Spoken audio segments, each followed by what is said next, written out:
Hi, and welcome back to the VoiceFirst Roundtable, Episode 10 for December 2017.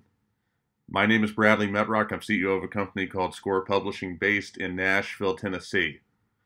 My guest today is Gary Vaynerchuk, CEO of VaynerMedia, celebrity technology investor, celebrity entrepreneur. I had the opportunity to travel to Chattanooga, where VaynerMedia has one of its 4 offices in the United States, to conduct this interview that you're about to hear with Gary one-on-one. Greatly appreciate Gary for setting the time aside. Greatly appreciate the team at VaynerMedia for making it possible. Our sponsor for the VoiceFirst Roundtable, as well as all VoiceFirst FM programming, is VoiceXP. Bob Stolzberg, Mark Tucker, and the whole VoiceXP team have really executed throughout the year to become one of the real breakout software as a service companies.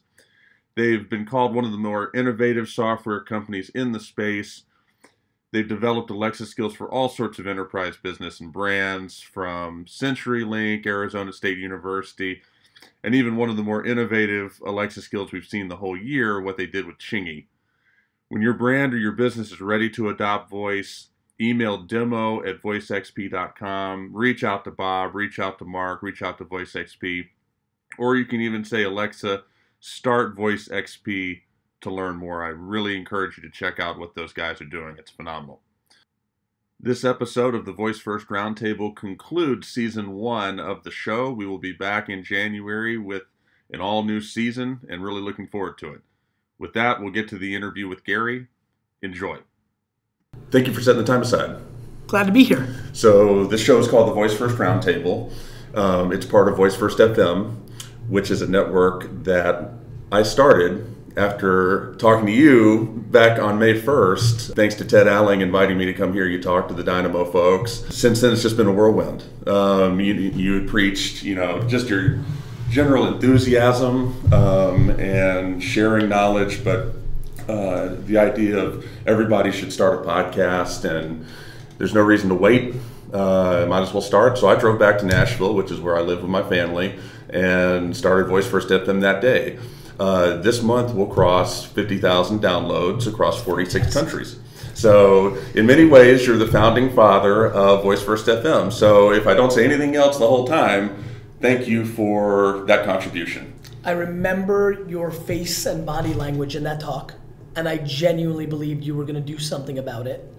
And so I don't think I'm the founding father you are. I think I might be the seed of the inspiration for the founding father, but one of my great ambitions in life is to take advantage of the communication style that I have that clearly resonates with a lot of people. Sure. And get them to do things that, the fact that your grandkids might say something to my grandkids is something I think about all the time. So thanks for that. Ready to get into the show. Yeah. So you're greatly appreciated. Thank you. Not just for voice, but just for what you mean to entrepreneurs. Thank you. You're very generous with your knowledge and your spirit. It's rare. Thank you. It's appreciated. You're very interested in voice. You have made a career out of being out in front of technology. What attracts you to voice? The passive nature of the consumption, which means it equates into time savings, and my belief that time is the #1 variable asset that we continue to gravitate towards even more than money, probably other than health, the most important thing to us. And the fact that the voice, written, and video consumption in our society are the 3 pillars of how we consume content. It was not very long ago, I think in historic terms, it was not a very long time ago that radio was the driving force of communication in our society. Just 80 years ago. Sure. And I think there's a reason for that. Obviously, the television had not been invented, but print was around and very important, and still is. There's 3 ways we communicate, and there's 3 ways we consume, and I think that it's exciting that the audio part is innovating right now and is cruising and on fire, and it's a very special era right now in voice. The term voice first, I believe, was coined by a guy named Brian Romley, who I think that you've met. And, it's just an interesting sort of thesis that when we're born, all we have is our mother's voice. And then it doesn't take us long to develop an inner voice. So it stands to reason that as computing evolves over time, it will approach being voice first. We're living through an exciting time. I think so too. A lot is going on in our society, and technology is exposing a lot of things and creating new ideas and thoughts. And I mean, did you ever think in your life 50,000 different sessions of people listening to you, whether that's 31,000 people or 17, or there's somebody in Dubai right now? I thought it may take 50,000 years to have 50,000 downloads. So pretty cool, right? Yeah. What's the best email you've gotten so far? Oh, the emails have been great. A lot of emails from people wanting to come on one of our shows. Which, if you remember, was a big thesis of mine when you moved first in a category. Sure. It's leverage. Sure, it is, and it allows you to play an interesting role in sort of the storytelling of this industry. We've had tons of companies on, whether it's This Week in Voice or the VoiceFirst Roundtable or the Alexa podcast or some of our other shows, and these companies are just heading like a rocket ship straight up, and it's just fun to learn about all of them and participate in the field in that way. So you went to the Amazon Alexa Techstars Incubator. I did. Tell me about that. I met with 10 or 11 companies building on top of the Alexa platform. Really interesting stuff, from companies that support kids reading with ambient sound to the exact words you're reading at that moment, which made me realize, oh my God. It's a novel effect. I mean, it's just incredible company. To just a lot of people thinking about entertainment, escapism, gameplay. I was very inspired. It felt very much like Social 2007-8. The consumer entrepreneurs that I want to spend time with are people developing on top of voice platforms. Period. End of story. Yeah, I mean, that's fantastic. It's the perception of a lot of folks who come on our shows that Amazon is leading the marketplace. Plus, it's my personal perception. Is that your perception? Yes. But that has a lot more to do with my blind belief in Jeff Bezos, more than an indication against Google or with Apple's delays. It's tough to underestimate Google or Apple, or what is Facebook doing that we don't know. Coffee or what? Yeah, just coffee, thank you. Sorry, podcast. No, you're good. We're keeping it real here. Yes, Amazon. Yeah. Alexa. Do you think Apple has any hope of competing? Yes. But not really. Let me explain. I don't like Apple's new product DNA right now. I think Tim Cook is probably a good CEO in a lot of ways that I don't understand, and I'm very serious about that. Sure. I don't know. I don't know how he is. He seems like a great human, but I don't understand managing Wall Street and. Same, if you told me Gary, same store sales at Apple are up 80%, I'd be like, oh, okay. Yeah. It's not what I care about. Sure. I care about consumer and culture.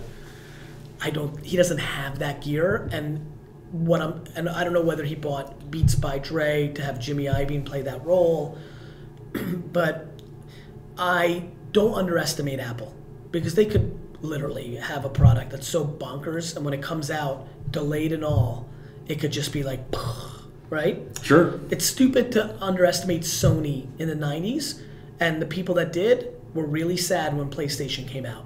So I don't want to underestimate Apple. Sure. But I definitely, it's funny. I'm going on intuition. I'm trying to figure out if I loved or I hated that the HomePod's delayed. In the one sense, I think it clearly means that they weren't taking it serious enough. At the second part, I love that maybe they held it up to not be exposed as crap and really start the process of their downfall.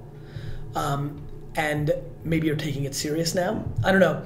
But Amazon feels really right to me. Sure. It feels right to me too. They're blazing the trail, and I think time will tell with the HomePod. It feels like a product we may never ever see. If it is, hopefully it's not vaporware. Hopefully it's not vaporware. We spoke earlier today on the last episode of this season of This Week in Voice all about that. That'll be interesting to watch them in 2018. Let me ask you one more thing.